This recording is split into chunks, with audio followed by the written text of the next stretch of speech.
As we continue our series in the Gospel of John, chapter 18, if you want to get a head start and get there, I want you to finish a sentence the best you can. I will get right up to the end, and how would you finish? The sentence goes like this. For this reason, I was born and came into the earth. You fill it in. For this reason, you were born and you came into the earth in order to, what would you fill it in? If you had just to jot that in or say, the reason that I'm on this earth, the reason that I was born, the reason that I'm here at this time in history, the reason that for reasons I don't understand, live at this time with who I am, where I live, what I know is, what would you say? It's kind of tough, isn't it? Let me state it another way. How about this? I was born for this purpose in order to, what would you say your purpose is? I realize without much time to think, some of you might have a very quick, clear answer, but a lot of you might be going, man, that's a big, heavy question. You just dropped it on me. Let me give you a little help here. Jesus actually will answer this question for himself very specifically. And when you see the answer, what you'll realize is there's a lot of instruction about why you're here and why I'm here. Jesus will say, for this purpose I was born and came into the earth, to testify to the truth. He said the reason he came was to testify to the truth. Everyone on the side of truth, are you ready for this? Listens to me. Now pull out your notes, and I want to do something. Open your notes very quickly. We'll start from the beginning, but I want to move in. I just want you to see graphically the notes. If you just read through John chapter 18, you'd be tempted to think, oh, this is the chapter where Jesus gets arrested and Peter denies him 3 times and then he gets in front of Pilate. And you would be right. But you would miss what John the writer, inspired by the Holy Spirit, has tucked inside this. The climactic message of the whole chapter is exactly this. I was born for this purpose, to testify to the truth. Everyone on the side of truth listens to me. And then what you're going to see is we're going to see a list of people who testify. Some courageously and some cowardly. Some truly and some falsely. And what's embedded in this passage, are you ready for this? Is why we do what we do. Why I do what I do. Why you do what you do. And what we're going to see is it'll be determined primarily by one of 2 words. There's going to be people that will be courageous and will testify to the truth, and there will be people who will be cowardly or cowardice, and they won't testify the truth, and their whole life and their complete trajectory of their future and purpose will be determined by whether they're courageous or whether they're cowardly. Theologian Lyman Abbott put it this way: every life is a march from innocence through temptation to either vice or virtue. And each one of us will make a decision about our destiny. And our destiny will be primarily determined by whether we courageously respond to the truth or cowardly. Now, I don't know about you, but when's the last time you ever heard anyone call another person a coward? Right? I mean, we don't even use those terms anymore. So notice on the front of your notes, let's do a little definitional work so that when we use these words, I want you to get them in your mind and in your heart, and then we're going to go through the passage, and I'm going to show you all the people who testify in different ways, and you'll be very quickly to be able to say, coward, courageous. Are you ready?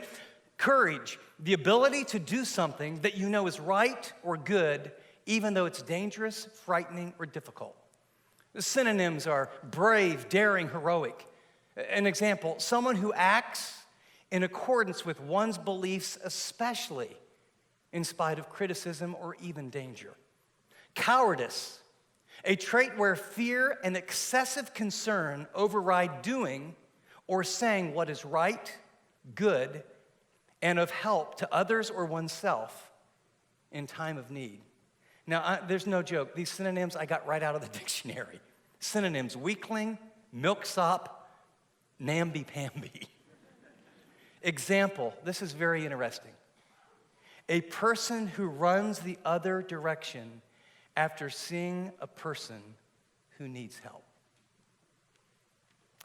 Before we look at Jesus last night and the interviews of different people, I want to do something because some of us don't have a lot of Bible background, and all four Gospels pieced together Jesus last night. John gives us a unique perspective, but what I want to do is just give you here's exactly, I want you in your mind's eye to think, this is what Jesus went through, and these are all the things that happened, and then we'll read right through John 18 and watch different people testify. So Jesus' final night looks like this. It's on a slide up above. First, he's arrested. Next, he's tried before Annas, who's the chief priest's father-in-law. He has a unique relationship. Annas, it's an illegal trial. He'll send him to Caiaphas, who is the actual high priest. And then during this time, Peter denies Jesus. By then, he goes through these trials through the night, and then it's dawn. And the Sanhedrin of the council at dawn will then have a third trial, and they will convict him of blasphemy, and they say he should be killed. And during that time, when Judas learns of that, he goes out and commits suicide. Then they take him to Pilate because the Jews don't have the power to kill under Roman law. And so they bring him to Pilate, and Pilate realizes this is politically not the best thing to do, so I'll see if I can get Herod to do it. So he sends him to Herod. Herod says, I don't want to touch it. He sends him back to Pilate, and then eventually Pilate, as we'll read, condemns him to death. Have you got that? That's his evening. You ready? Open your Bibles now to chapter 18, and let's examine the testimonies. And some of them are by just actions, and others are by words. Chapter 18, verse 1. When he had finished praying, Jesus left with his disciples and crossed over the Kidron Valley. On the other side, there was an olive grove, and he and his disciples went into it. Now, Judas, who was betraying him, knew the place because Jesus had often met there with his disciples. So Judas came to the grove, guiding a detachment of soldiers and some officials from the chief priests and the Pharisees, and they were carrying torches and lanterns and weapons. The first person who testifies is Judas. It's a false testimony, and it's a hypocritical one. The other gospel writers say the reason they have lanterns, it's very dark, and it says there's a detachment, a very unique Greek word for detachment. It could be a whole battalion, or it could be a smaller group of 600, but at a minimum, it's 200 soldiers. So there's 200 Roman soldiers along with some officials. Judas is leading, and it's kind of dark, and they've got the lanterns. So his testimony after, how does he respond to the truth in Jesus? He comes to him with Rabboni, which means you are my teacher and my rabbi who I have followed. And then he gives him a greeting of warmth and kisses him so that now the soldiers know who the right person to arrest. He's a betrayer. He doesn't listen to the truth. Jesus, knowing what was going to happen to him, went out and asked them, who do you want? Jesus of Nazareth, they replied. He said, I am he. Notice what happens. Jesus said, and Judas the traitor was standing with them all. And when Jesus said, I am he, they drew back and they fell to the ground. And again he asked them, who is it that you want? And they said, Jesus of Nazareth. I told you, I am he, Jesus answered. If you're looking for me, then let these men go. This happened so that the words he had spoken would be fulfilled. I have not lost one of those that you gave me. It's a very, very interesting passage, and we miss it in the English here. First of all, you'll notice that Jesus went voluntarily. After he was in the garden, they didn't catch him. It says he went out to meet them.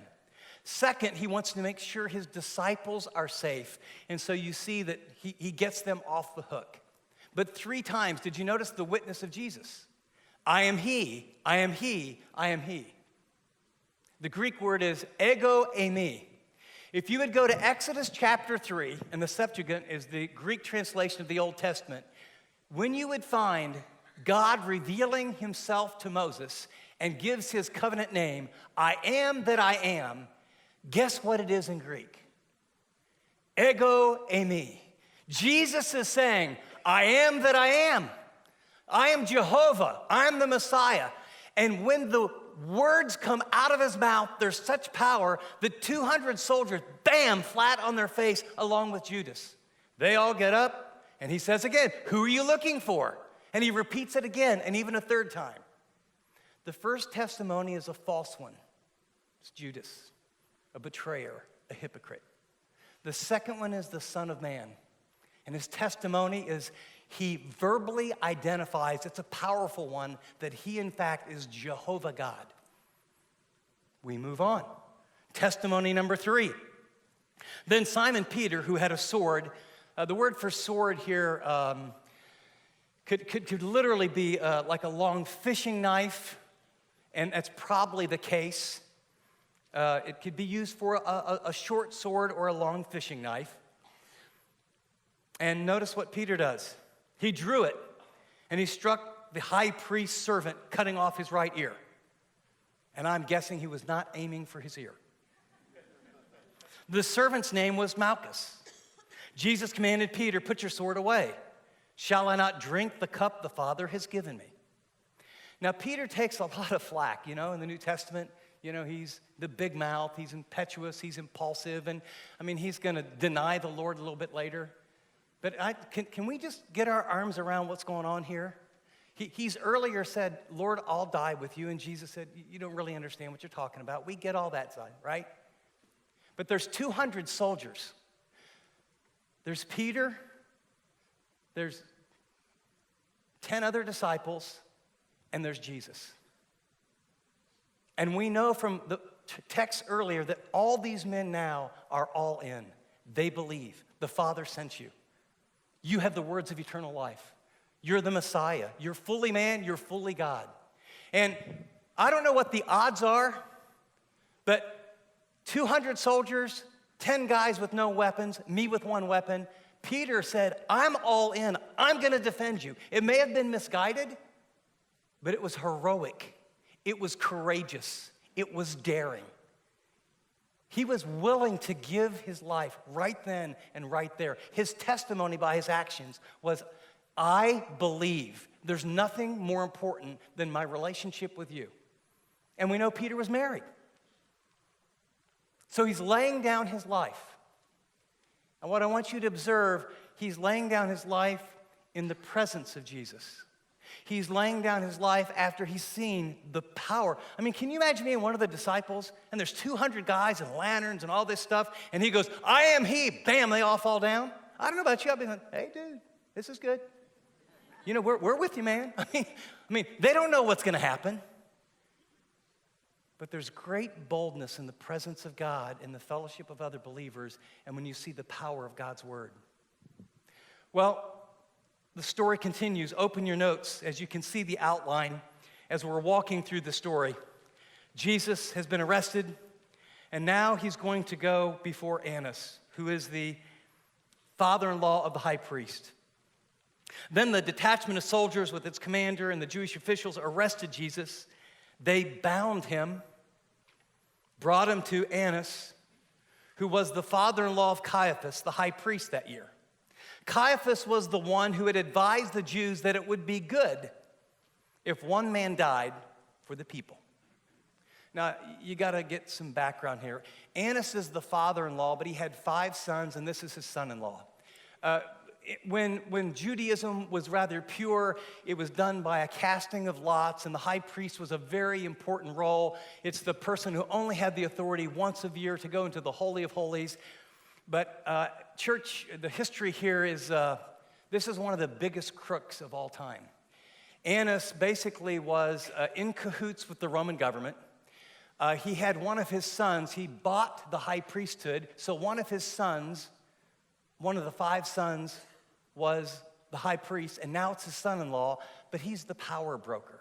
So the reason they're taking Jesus to Annas is, it's kind of like some of these dictatorships where the guy might step down, but he's really pulling all the strings. This is the power guy. He's very, very wealthy. He's very connected. He's very powerful.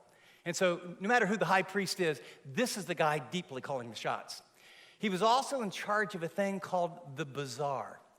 And the bazaar was where all the animals, when you went, people would come for Passover for miles and miles and miles around. So rather than bringing all their own animals, there was you read, in the annals of history, sometimes they would sacrifice, 65, 100,000, 150,000 sheep. Well, what they would do is these people would come from anywhere, and rather than bring their own sheep, they would buy one. Well, he had a monopoly on all the animals, and he would do a surcharge. And so this guy's getting filthy rich and placing his sons and son-in-laws in all these situations. So that's the background. Caiaphas is his son-in-law, and notice there's a testimony. The testimony is, John just mentions, this is the one who said, it's better for one man to die for all the people.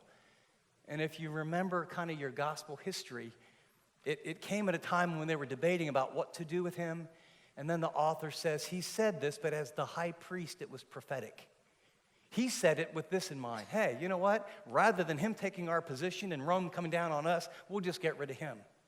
But in fact, as the high priest, God spoke through him that, in fact, it is better for one man to die because Jesus would die and pay for the sins of all people of all time. A true testimony. The story goes on, and during this time now, Peter, who was willing to die, who chopped off a guy's ear because he missed his head, he supernaturally, one of the other gospel writers tells us that Jesus heals the ear, and we pick up the story in verse 15. Simon Peter and another disciple were following Jesus because this disciple was known to the high priest. He went with Jesus into the high priest's courtyard, but Peter had to wait outside the door. The other disciple who was known to the high priest came back, spoke to the girl on duty there, and brought Peter in. Surely you are not another of this man's disciples, the girl at the door asked Peter. He replied, I am not. It was cold, and the servants and officials stood around a fire that they made to keep warm, and Peter was also standing with them, warming himself.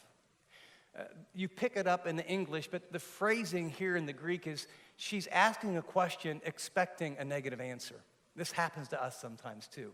It's like, you're not one of those evangelicals, are you? You're not one of those people that actually really believe in the Bible and that Jesus, was a literal person and raised from the dead, do you? Now, and by the way, this is so interesting that God would allow us. It's such a God-given book because no one writing a book to start something would ever allow the leaders to look like this. Moments ago, he would take on 200 trained Roman soldiers.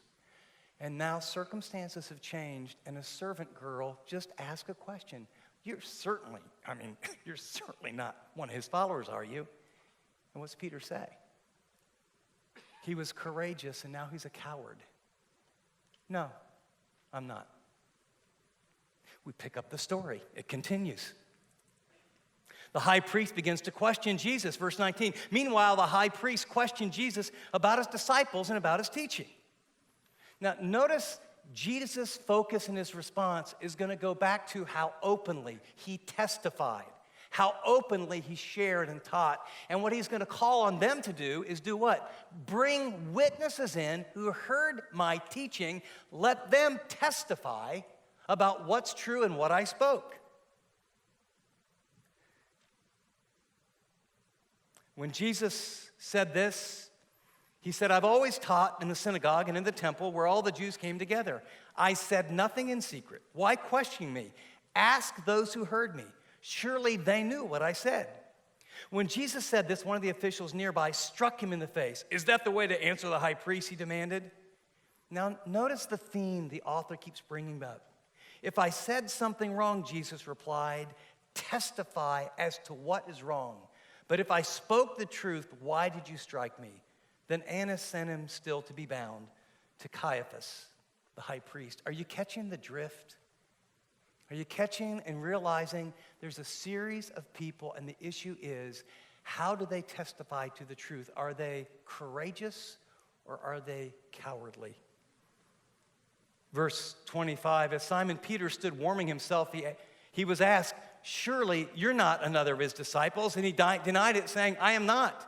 One of the high priest's servants, a relative of the man whose ear Peter had cut off, challenged him. Well, didn't I see you with him in the Olive Garden? Again, Peter denied it. And at that moment, a rooster crowed as prophesied 3 times. And by the way, the other gospel writers, a little bit more graphic. Peter doesn't just say, no, it wasn't me. He says, blankety blank blank, I don't know the guy. He actually curses and completely disowns any relationship with Jesus. And this is the same guy that was willing to die an hour or 2 or 3 before. The scene shifts now, and verse 38, then the Jews led Jesus from Caiaphas to the palace of the Roman governor. By now it was early morning. To avoid the ceremonial uncleanness, the Jews did not enter the palace. They wanted to be able to take the Passover. So it's okay to have 3 illegal trials. This is the irony of religion, and we have to all look in the mirror. The irony is that they want to make sure they're ceremonially clean to take over the Passover, but they do 3 illegal trials and are going to kill an innocent man because they claim to be God and love people, raise people from the dead.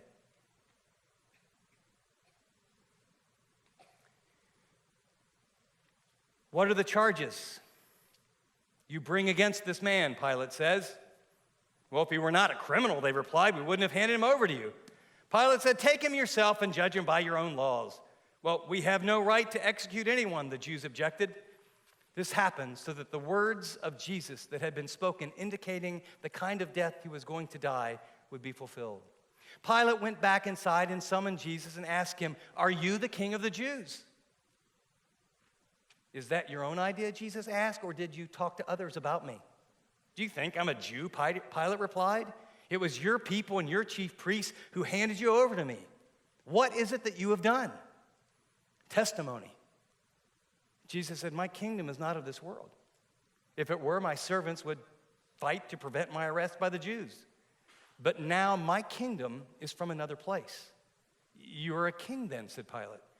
Jesus answered, testifying again. You were right in saying, I'm a king. In fact, for this reason I was born, and for this I came into the world to testify to the truth. Everyone on the side of truth listens to me. What is truth? Pilate asked. And with this, he went out again to the Jews and said, notice it's an examination by a government official. Here's his testimony. I find no basis for a charge against him. But it's your custom for me to release to you one prisoner at this time of year at the Passover. Do you want me to release for you the king of the Jews? They shouted back, no, not him. Give us Barabbas. Now Barabbas had taken part in a rebellion and actually had committed murder. So these guys that don't want to be ceremonially unclean so they can take the Passover want a murderer to get off, an innocent man to die. Do you see? Cowards, courageous, and Jesus testifying to the truth and making this climactic statement about his entire life purpose. And by the way, that is our call, to testify to the truth. What's true about God? What's true about us? What's true about the world? What's true about the future? What a statement. Everyone on the side of the truth listens to me. I guess despite how gray the world has become, at least according to Jesus, who died and rose from the dead, you're either on the side of truth or you're not. Now, what I want to do, because I think the fact is that all of us are courageous at times, and all of us are cowardice at times. And I'd like to dig a little bit to find out why. What made these people do what they did? Because I want to know why I do what I do. I mean, I sort of want to know. Part of me doesn't want to know.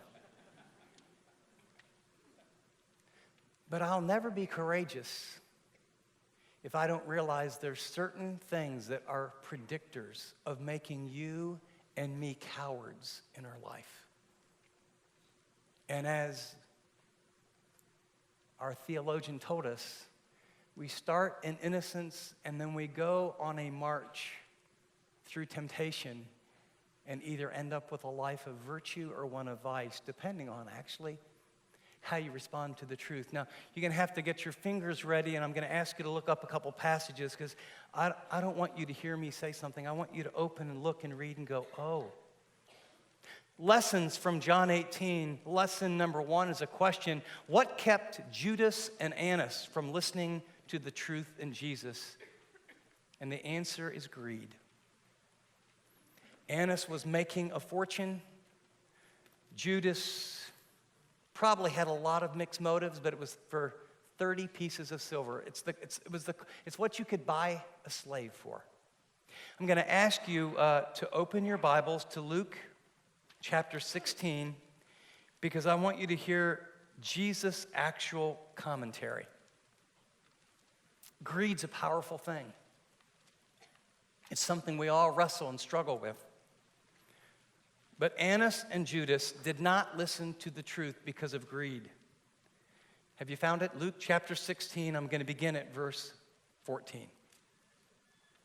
The Pharisees, the religious leaders, who were lovers of money, heard all these things that Jesus was teaching, and they ridiculed him. Here's Jesus' response. And he said to them, "You are those who justify yourselves before men, but God knows your heart. For that which is highly esteemed among men, money, power, position, and stuff that comes with it. That which is highly esteemed among men is detestable in the sight of God."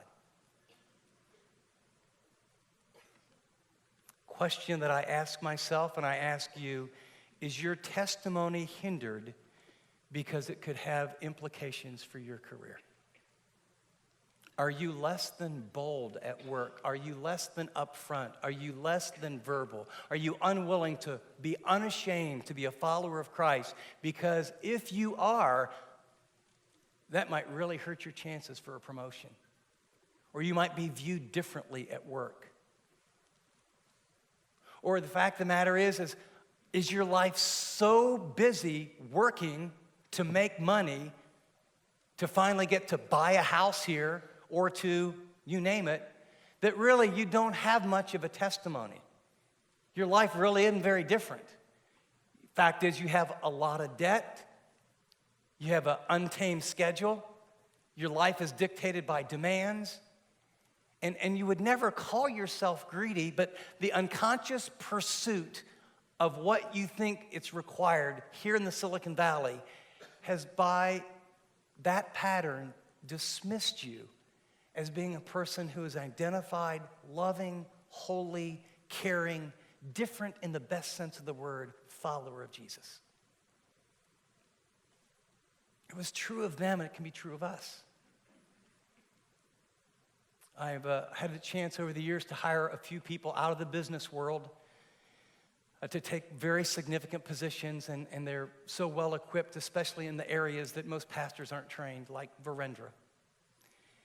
And this has been a 2 or 3 year conversation with him because I had sensed God working in his life, and he's got kids in college, and chief operating officers in the Silicon Valley make quite a bit more than executive pastors. So my conversations usually start something like, "I have an amazing downwardly mobile opportunity for you." I'm dead serious. And what I want you to know is that I can't probably pay you even close to what you're making. But if God, in fact, is leading and calling you to do this, you will have untold reward. And you will be rich in ways that all the money in the world could never satisfy. Now, I'm not saying at all that you need to come out of the business world. I'm just saying that one of the big things he had to really ask himself is, am I willing to trust God from lots and lots of zeros behind my name and what I've made to be an executive pastor. I have a couple friends in the business world that, a lot of people, we're in the Silicon Valley, if you're really open about your Christianity, you're really bold, there's no upward mobility, God can never, it won't work. Well, ask Kurt Perry that. He's the president of new branding at Google. And in the most loving, winsome way, he is out there. Pat Gelsinger's another very close friend. And on the one hand, you wonder, how does that guy get away with it? He is so bold. Well, I think all the Intel chips, up until, I think, in another year, they've developed another one. Pat developed all the Intel chips. He was like 18, working part-time, and created and designed some of those early chips. The dude is really brilliant, like scary smart. And he was torn because he asked God, he felt like there was a call to be a pastor. And he wrestled and wrestled and wrestled. And he had a very wise pastor give him counsel. Well, what do you think God's calling you to do? And he came to, I'm to be a pastor in the business world. When you talk to him, he'll talk about, I don't know how many thousands of employees. He says, I'm the senior pastor of VMware. Now, the fact that he does really well gives him a pretty good platform. But boy, the moment he makes a mistake, he's living in a very high risk, but gospel high reward world. All I want to say is, greed will make you and me a coward. We will run from the opportunity. We'll be afraid of what people think. Courage is stepping out and being bold, even when it feels dangerous or you receive criticism or be viewed as anti-intellectual or a Bible thumper or one of those even prejudiced people. The second reason or lesson from John 18 is what kept the religious leaders from listening to the truth in Jesus. And the answer is pride, power, and position. Pride, power, and position. I'd like, if you will, to open to John chapter 12. Just move back from John 18. John chapter 12. Again, I want you to hear the actual gospel writers. I want you to look at it for yourself. It's easy to just hear someone say it or it comes up on a screen. Because in my heart, I don't want to believe that pride or position or that would make me a coward, but according to Scripture, it does. Verse 42 says, nevertheless, many of the authorities, these are Jewish leaders, Jewish religious leaders, believed in him. But for fear of the Pharisees, they did not confess it, so that they would not be put out of the synagogue. For they loved the glory that comes from man more than the glory that comes from God. Anybody concerned about your social standing? Anybody concerned about how you're viewed? Are you sophisticated? Are you intellectual? Anyone really not want to come under some sort of label that you're a Bible-believing, unashamed follower of Jesus? I've met people in the business world where some of what I know, people who really, really walk with God, and I've had people say, I had no idea he was a Christian. I had no idea she was a Christian. Well, I knew that they were a high-integrity person, and I knew they worked hard. There's a lot of people that have high integrity and work hard, but they mortgaged their there was no testimony. There's no testimony. We got almost 8 million people in the greater Bay Area, and less than 5% of them even go to a church, let alone a Bible-believing church. The only way they're going to hear is you and me. And the pride of what people think, or the sense of loss of power or position. My question for you and me, is your testimony hindered because of social pressure and how you're afraid people will look at you? It's one of those take it to God, honest questions. The third lesson is what kept Peter and Pilate from listening to the truth in Jesus. Well, it takes a little historical research with Pilate. And all I will tell you is that he made a handful of bad decisions, and the emperor at the time was dealing with some other things, and he went on sort of a long vacation, and he put one of his commanders in charge of Rome. And this commander, after a season, decided that he was going to try and marry into the royal family, and that made the emperor think, I think he's after my job, so he came back, had him executed. And then anybody that he appointed as an official, he started going through and had them executed. Well, Pilate was one of the guys that was appointed by this guy. And so when the Jews say, hey, anybody who has this king of the Jews is no friend of Caesar's, Pilate's going, you know what, this is easy. I can't handle one bad PR here, because all they have to say is, and the Jews talked to the emperor. It was fear. Peter was afraid. Weird, isn't it? He wasn't afraid when there's 200 soldiers and he's standing next to Jesus, but a servant girl and he's sitting next to him, he's afraid. Moment of truth. Are you one of his followers? Do you follow him? This is like what ISIS people are doing right now around the world. Are you one of his followers? Yes, your head comes off. No, you can go. It's happened historically. This isn't hypothetical stuff. Peter goes, no. He ran. He was a coward. You know the root word, you know where we get our word coward? From the Latin word for tail. It's a picture of when an animal puts its tail between its legs and runs away from a predator of more power. And he was overwhelmed with grief. Final lesson is what empowered Peter to listen to the truth in Jesus initially. I mean, I don't know about you, but those greed, power, position, fear, I get all those. The fear of man is a snare, Proverbs 29:25 says. But blessed is he who trusts in the Lord. At the end of the day, isn't it faith? Do I trust God for my position? Do I trust God with my money? Do I trust God with what people think of me? See, we won't testify unless we're people of faith. And I'm not saying it's easy, but courage is choosing to do or say what we know is right when we are frightened and concerned about what could happen. But this is a positive lesson. What empowered Peter to listen to the truth initially? The answer is Jesus' presence and power. Right? I mean, there's 200 soldiers, but there's Jesus. There's 200 soldiers, but he speaks, they all fall down. There's 200 soldiers, but my bros are here. You know, we're in this together. There's 10 of us here. Not that the 10 are going to win, but isn't it amazing that just with a few people around you, that our faith rubs up against one another, and just doing life in community in a way, we take steps together, and as I hear about what you do and what she does, that it empowers me to step out. And I'm sure you guys think, oh yeah, Chip, you know, that you never have any problems with this, you're a pastor, and you're so passionate up here, and blah, blah, blah, blah, blah.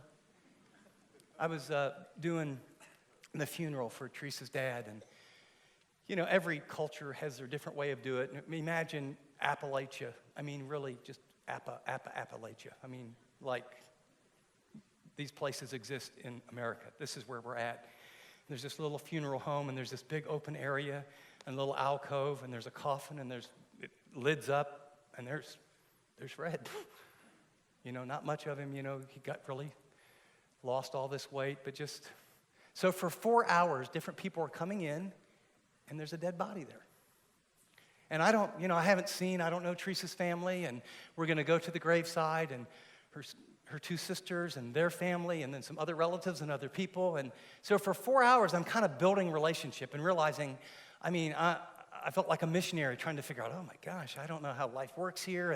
And little by little, I felt like God was giving me favor, and I was kind of connecting, and then it's time to go to the graveside, and Teresa and her sister said, please, make sure, in our whole family situation, there's a lot of people that don't know the Lord. There's a lot of people that are not on their way to heaven. We need you to really winsomely, really share the gospel. And I remember I went out to the car, and, you know, we're getting ready because, you know, they're putting the body in the thing, and we're going to go to the graveside. And I remember just sitting in the car and thinking, I've met these people. This is so awkward. And I just had this overwhelming sense of fear. And it was like, it's illogical. Like, what are they going to think of me? And, it's really small. Actually, the larger the group, the easier it is to be bold. Give me thousands of people. Give me 15 or 17. It's like, there's. And then I went out to the car, and it was like, I can share the gospel, but not really go to where you bring a person to a decision, and, you sort of, And I would have been a coward. And I sat in the car alone, just reviewing my little message, just saying, God, it will not matter what any of these people think of me. This may be the only time ever they hear the gospel clearly. And so I need to share it, and then I need to let them know exactly how to trust Christ, and then I need to give them the opportunity. This is what you need to do today if you never have. I don't think courage is being an amazing person. I think courage is stepping out regardless of your fear. And here's what I would remind you, the power of your testimony. Revelation chapter 12, and I'll put this on the screen, but it's Revelation 12:11, and it's talking about overcoming Satan and spiritual strongholds. And it says, and they overcame him, and in the context, it's Satan. How?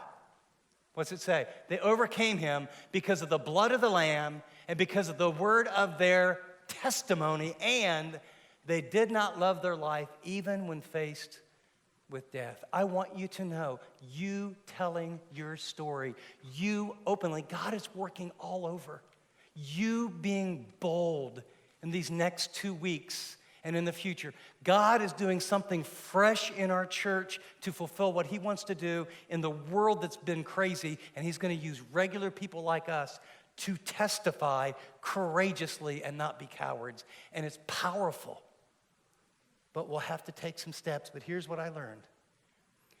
I need to have people support me.